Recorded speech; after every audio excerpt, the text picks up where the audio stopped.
So, ano yung sinasabi ko kanina? Ayun. Sobrang thankful ako sa SB19 for letting me audition dun sa building na yon. Kahit medyo sketchy nga siya dahil nababasa ko sa mga tweets nyo. Hindi daw ba ako na-sketchyhan dun sa lugar? Kasi bigla na lang daw ako nag-audition. Actually, di naman. Siguro yung urge niyang na-feel ko nun is yung mag-audition talaga. Kasi feeling ko naman nung time na yun, legit siya. So, ginawa ko talaga. And then, late ko nga sinabi sa kanila, wala naman sila naging reaction.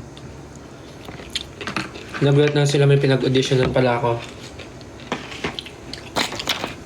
Tignan nyo. Uy.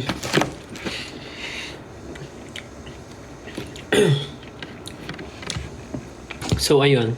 Then, of course, sa onesie. Sobrang thank you din sa onesie kasi grabe yung freedom na binibigay nila. Hindi lang sa akin, sa aming lahat.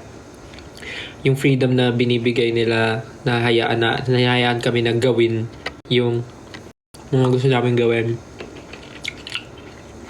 So yeah, thank you onesie. And sa mga people sa onesie na sobrang supportive, lalo nung nalaman nila na nag-audition ako, excited din sila.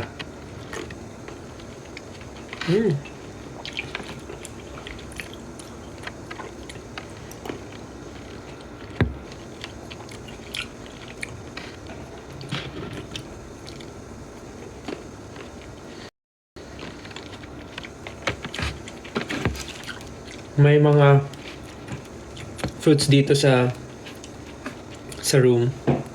Pagpasok ko ng room, may mga fruits. So, yeah.